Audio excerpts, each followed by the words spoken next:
조용기 목사 예언 2016년 3일간의 하늘의 침묵과 영혼의 갈림길, 데이비드 핸더슨 목사의 최후 계시와 조용기 목사의 피 끓는 영적 유산, 대한민국 기독교의 거목이자 전 세계 기독교 역사상 가장 거대한 부흥의 파도를 이끌었던 고 조용기 목사는 생전 수많은 십자가 집회와 눈물의 설교를 통해 겉으로는 화려하게 부흥하고 끝없는 성장을 거듭하는 듯 보이나 그 깊은 속내를 들여다보면 십자가의 본질을 잃어가고 있는 한국 교회의 영적 위기를 뼈저리게 통찰하며 뼈를 깎는 회개와 성령의 본질적 회복을 쉼없이 외쳤습니다. 그는 교회가 세상의 빛과 소금이 되지 못하고 세속의 얄팍한 가치와 타협하여 만몬의 노예가 될 때 하나님께서 이 사랑하는 민족을 다시 정결케 하시기 위해 견딜 수 없이 혹독한 시련과 영적 침묵의 고통스러운 시간을 허락하실 수 있음을 거듭 경고했습니다. 하나님의 무서운 징계는 멸망을 위한 것이 아니라 구원을 위한 사랑의 매라는 사실을 강조했던 그의 경고는 오늘날 거대한 영적 혼란기를 겪고 있는 대한민국을 향한 선지자적 외침이었습니다. 그리고 그 경고의 서늘한 메아리는 시간과 공간을 훌쩍 뛰어넘어 2014년 11월 미국 텍사스 휴스턴의 한 좁고 어두운 기도실에서 47년간 그 어떤 명예나 이름도 없이 묵묵히 목회의 길을 걸어온 평범하고 이름 없는 침례교 목사 데이비드 핸더슨의 충격적인 계시를 통해 다시 한번 맹렬하고도 강렬하게 타올랐습니다. 평생 단 한 번도 예언자라 불린 적도 없고 신비로운 환상을 쫓거나 영적 우월감에 빠진 적도 없었던 한 농목사가 갑작스레 쓰러진 후 72시간의 칠흑 같은 무의식 속에서 목격한 한반도의 적나라한 영적 실상은 과거 조용기 목사가 강단에 엎드려 피를 토하며 외쳤던 민족의 영적 각성 촉구와 소름이 돋을 정도로 완벽하게 일치하는 묵시록적 경고이자 하늘의 나팔 소리였습니다. 2024년 11월 미국의 남부 텍사스 휴스턴에 위치한 어느 소박하고 낡은 교회의 기도실, 데이비드 핸더슨 목사는 40년이 넘는 긴 세월 동안 하루도 빠짐없이 변함없이 해왔던 것처럼 그날도 어김없이 매일 새벽 한반도의 복음화와 평화 그리고 고통받는 북한 동포들의 영혼 구원을 위해 무릎을 꿇고 눈물로 기도하고 있었습니다. 자신이 태어나 한 번도 밟아보지 못한 낯선 동방의 작은 나라를 위해 평생을 바쳐 중보해온 그의 기도는 하늘에 닿고 있었습니다. 그러나 그날의 새벽 공기는 평소와는 사뭇 달랐습니다. 기도의 깊은 시민으로 빠져들던 도중 갑자기 그의 가슴이 터질 듯이 격렬하게 뛰기 시작했고 눈앞이 태양보다 더 밝은 순백의 빛으로 하얗게 변하더니 이내 의식을 잃고 차가운 기도실 바닥에 힘없이 쓰러지고 말았습니다. 놀란 교인들에 의해 급히 대형 병원 응급실로 이송된 그는 최첨단 의료기기를 통해 뇌파와 심전도, MRI 등 온갖 정밀 검사를 모두 받았습니다. 그러나 현대의학의 최고 권위자들조차 그의 심장과 뇌 그리고 모든 신체 장기가 20대 청년처럼 완벽하게 정상이라는 당혹스럽고 기이한 결과만을 내놓을 뿐이었습니다. 마치 보이지 않는 하늘의 절대적인 손길에 의해 의도적으로 아주 깊고 신비로운 잠에 빠진 듯 그는 지극히 안정적인 호흡과 규칙적인 맥박을 유지한 채 굳게 닫힌 눈을 뜨지 못했습니다. 그의 아내와 교인들은 병실 밖 복도에 주저앉아 밤을 새우며 그가 깨어나기만을 애타게 금식하며 기도했습니다. 그렇게 피를 말리는 시간이 흘러 정확히 사흘째 되던 날 새벽 5시 33분이라는 묘한 시간에 그는 마침내 무거운 눈꺼풀을 들어 올렸습니다. 그의 뺨을 타고 멈출 수 없는 뜨거운 눈물이 폭포수처럼 흘러내리고 있었고 쩍쩍 갈라진 그의 입술을 열고 나온 첫 마디는 병실 안의 모든 사람들을 얼어붙게 만들 정도로 충격적이었습니다. 그는 목이 메인 목소리로 부르짖었습니다. 내가 한국을 보았습니다. 내가 그 슬픈 땅을 똑똑히 보았습니다. 하늘이 그 나라를 바라보며 피눈물을 흘리며 울고 있었습니다. 2016년 여름 한국 땅에서 울려 퍼지는 모든 기도가 완전히 멈춥니다. 3일 동안 하늘이 철저하게 닫히고 완벽하게 침묵합니다. 그의 입에서 흘러나온 이 충격적인 말을 처음 들은 의사들과 사람들은 그가 72시간의 혼수 상태 속에서 겪은 일시적인 뇌의 이상이나 선망 혹은 약물로 인한 환각일 것이라 애써 위안하며 여겼습니다. 그러나 의식을 온전히 되찾은 직후 그가 아직 링거 바늘이 꽂혀있는 떨리는 손으로 직접 노트를 가져달라 부탁한 뒤 미친 듯이 기록해 내려간 72시간의 환상일지가 공개되자 상황은 완전히 달라졌습니다. 미국 기독교계는 물론 한국의 수많은 영적 지도자들과 목회자들 사이에서도 거대한 영적 지진과 지각 변동이 일어났습니다. 그것은 결코 한 노인의 헛된 꿈이나 상상이 아니었습니다. 그것은 대한민국이 절체절명의 위기 속에서 직면할 영혼의 갈림길에 대한 피눈물 나는 하늘의 엄중한 경고이자 심판과 구원의 메시지였습니다. 그가 눈물자국으로 번진 노트의 첫 장에 기록한 첫 문장은 바로 이 땅에 운명을 찌르는 비수와도 같았습니다. 2016년 한국은 영혼의 갈림길에 선다. 돌아올 수 없는 강을 건너기 전 마지막 기회에 문 앞에 서게 된다. 데이비드가 무의식의 영안 속에서 본 첫 번째 환상은 구름 위에서 내려다본 한반도 상공에 웅장하면서도 기괴한 모습이었습니다. 짙고 무거운 먹구름 위에서 내려다본 한반도는 북한 지역이 칠흑 같은 암흑으로 철저히 덮여 죽음의 그림자를 드리우고 있었지만 남쪽의 대한민국은 세계 어느 나라보다도 화려하고 눈부신 불빛으로 가득 차밤을 낮처럼 밝히고 있었습니다. 그러나 그가 하나님의 시선으로 더 깊숙이 그 불빛들을 자세히 들여다보았을 때 남한을 덮고 있는 그 눈부신 불빛들은 한강의 기적을 상징하는 물리적인 네온 사인이나 가로등이 아니라 사람들의 심령 속에서 타오르는 영적인 빛이었습니다.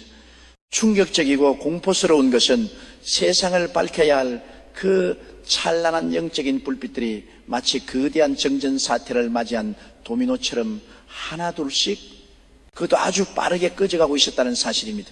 사람들의 마음속에서 진정한 사랑과 예수 그리스도의 십자가 진리의 빛이 차갑게 식어 소멸하고 있었습니다.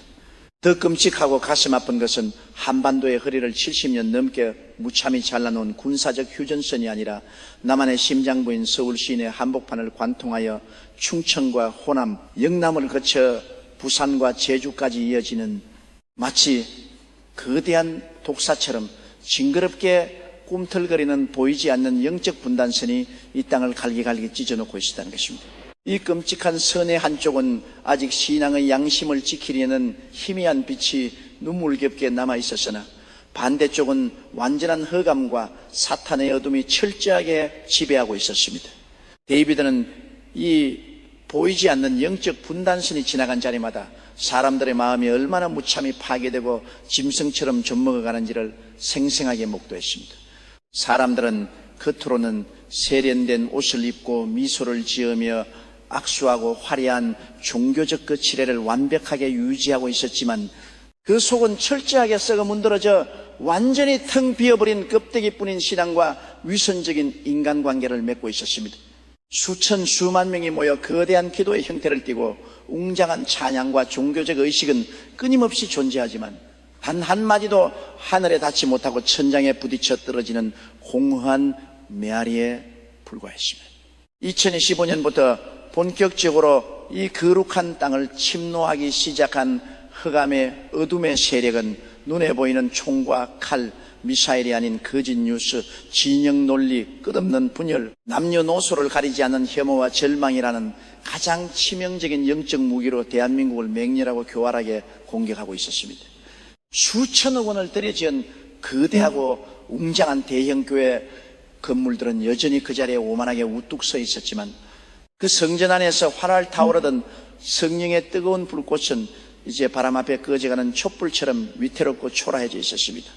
국가의 가장 작은 단위이자 생명의 요람인 가정을 지탱하던 부부 간의 신뢰와 부모, 자식 간의 사랑은 산산조각 무너져 내렸고 사회는 공동체의 방향성을 잃은 채 오직 자신의 이익만을 위해 서로를 찌르고 물어뜯는 잔혹한 이념의 콜로세움 투기장으로 변모해버렸습니다. 눈에 보이는 경제적, 물리적 붕괴가 먼저가 아닌 국가의 심장인 국민들의 영혼의 붕괴가 먼저 일어나고 있었습니다. 그 쇠락과 영적 타락의 절망적인 정점이 바로 다가오는 2026년에 폭발적으로 다가오고 있다는 것이 이 환상의 두려운 본질이었습니다.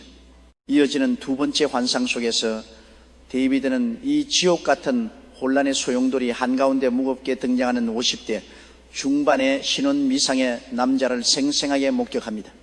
그의 얼굴은 짙은 그림자와 안개에 가려져 명확히 알아볼 수 없었으나 숱한 고통과 억울한 배신을 온몸으로 겪고도 끝내 하나님을 향한 신뢰를 포기하지 않은 단단하고 결연한 눈빛을 지닌 이 사람은 양손에 서로 완전히 다른 모양의 두 개의 열쇠를 쥐고 수천만 명의 군중 앞에 홀로 섰습니다. 한 손에 들린 열쇠는 화려하게 금빛으로 번쩍이며 사람들의 시선을 사로잡았지만 그것과 다르게 그 속은 심하게 부식되고 녹이 쓴 거짓의 열쇠였고, 다른 한 손에 쥐어진 열쇠는 아무도 거들떠보지 않을 만큼 투박하고 초라한 모양새였지만 흠집 하나 없이 순수하게 깨끗한 은빛 열쇠였습니다. 그때 하늘을 뒤흔드는 우렁찬 음성이 데이비드의 귓가에 선언했습니다. 금빛은 세상의 눈에 화려하나 파멸과 거짓의 넓은 길을 여는 만문의 열쇠요, 은빛은 세상의 눈에 미련하고 겸손해 보이나 영원한 진리와 생명의 좁은 길을 여는 십자가의 열쇠다. 이 정체불명의 남자는 욕망에 사로잡힌 수많은 대한민국 군중 앞에서 두 개의 거대한 문을 가리켰습니다. 첫 번째 문은 압도적으로 크고 웅장하며 그 너머로 거대한 황금빛 도시와 끝없는 물질적 풍요를 보여주는 탐욕과 번영의 문이었습니다. 군중들은 열광하고 환호성을 지르며 서로를 짓밟고서라도 그 화려한 문으로 몰려들려 아귀다툼을 벌였습니다. 그러나 남자가 슬픈 눈으로 가리킨 두 번째 문은 너무나도 낡고 칠이 벗겨진 초라하고 비좁은 나무 문이었으며 심지어 그 문 너머는 아무것도 보이지 않는 캄캄하고 두려운 어둠뿐이었습니다. 군중은 그 초라한 문을 비웃고 조롱하며 일제히 고개를 돌렸습니다. 바로 그 순간 하늘에서 다시 우레와 같은 음성이 울려 퍼졌습니다. 첫 번째 문은 당장 내 입에 달콤한 즉각적인 풍요와 안락을 주지만 결국 내 영혼을 서서히 말려 죽이고 뼈를 깎아먹는 거짓의 나라로 향하는 지옥문이며, 두 번째 문은 비록 처음엔 피눈물을 흘리며 외롭고 고통스럽지만 십자가를 짊어지고 스스로 빛을 만들어 끝내 영원한 생명과 참된 평화에 이르는 진실의 나라로 향하는 천국의 문이다. 환상 속에서 화해의 사자로 불린 이 50대의 남자는 찢어질 대로 찢어진 좌우 양극단의 분열을 가슴으로 이해하고 자신의 피로 중재할 수 있는 유일한 인물이지만, 그가 과연 어떤 문에 열쇠를 꽂아 넣을지는 오직 그를 쳐다보고 있는 대한민국 국민 5천만 명의 집단적인 양심의 선택에 철저하게 달려 있었습니다. 아무리 위대하고 신앙심 깊은 지도자가 하늘로부터 세워진다 할지라도 국민 대다수가 탐욕의 노예가 되어 눈이 먼 채 거짓의 황금문을 악착같이 선택한다면 그 나라는 끔찍한 파멸의 늪을 결코 피할 수 없으며, 반대로 국민이 회개하고 진실의 나무문을 선택할 때 비로소 아주 평범해 보이는 지도자도 모세와 같은 위대한 구원의 길을 열 수 있다는 무섭고도 준엄한 영적 민주주의의 절대 원칙을 이 환상은 뼈저리게 보여주고 있었습니다. 그리고 마침내 다가온 세 번째 환상, 기도실에 누워있던 데이비드를 병상에서 짐승처럼 오열하게 만든 가장 끔찍하고 두려운 장면은 바로 2016년 여름에 예고 없이 찾아올 3일간의 무시무시한 하늘의 침묵이었습니다. 국가적 위기와 거대한 재난 앞에서 두려움했던 수많은 사람들이 평소에는 찾지도 않던 교회를 발 디딜 틈 없이 가득 채우고 하늘을 향해 목 놓아 부르짖기 시작했습니다.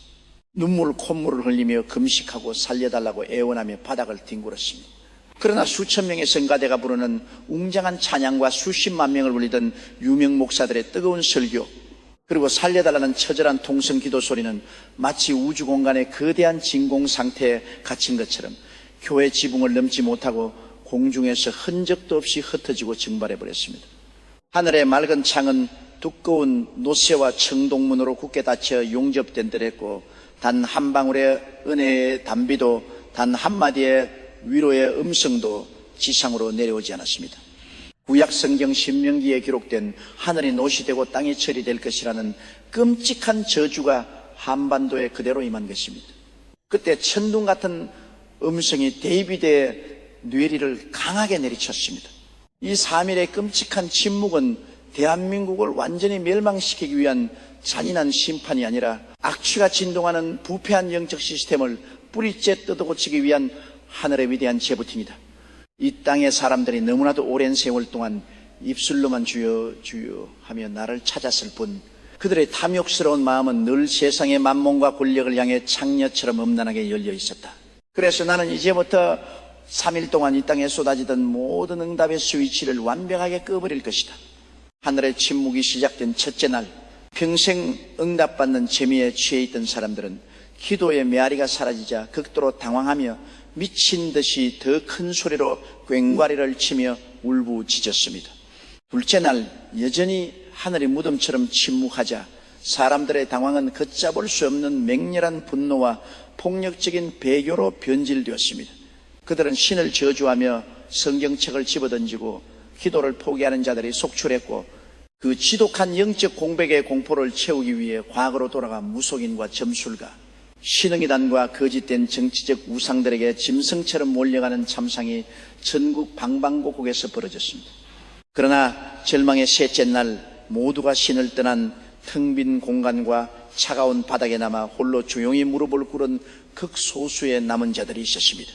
그들은 더 이상 탐욕스러운 입술을 열어 세속적인 축복이나 성공, 질병의 치유를 달라고 구걸하지 않았습니다. 그들은 그저 참다마리만치 더러운 자신의 영적 밑바닥을 똑똑히 응시하며 과거의 역겨운 교만과 하나님을 이용하려 했던 형식적인 종교 생활을 가슴 깊이 찢으며 참여했습니다. 비로소 이 땅에 진실된 상한 심령의 재단이 회복된 바로 그 순간, 1000년 동안 굳게 닫혀있던 것 같았던 하늘의 노쇠 문이 굉음을 내며 서서히 열리고 거룩하고 눈부신 성령의 빛이 폭포수처럼 쏟아져 내리기 시작했습니다. 이 3일의 지독한 침묵은 십자가 없는 영광과 기적만을 쫓던 기복신앙의 더러운 거품을 완전히 걷어내고 진정한 예배자와 죽음을 각오한 남은 자들을 알곡과 쭉정이처럼 걸러내기 위한 하늘의 가장 혹독하고도 눈물겨운 자비로운 시험이었습니다. 네 번째 환상은 2016년이라는 숫자에 첩첩이 감춰진 영적 암호의 무서운 해독이었습니다. 불길하고 거대한 숫자 13이 하늘 한가운데 핏빛으로 떠올랐습니다. 2013년 새로운 정치 권력의 등장과 극심한 갈등의 태동과 함께 대한민국 사회에 보이지 않는 영적 분열과 잔혹한 이념 전쟁이 시작된 이래 불안전과 끝없는 혼란을 상징하는 숫자 13년의 지독한 주기가 정확히 2016년의 마침표를 찍으며 종결된다는 것입니다.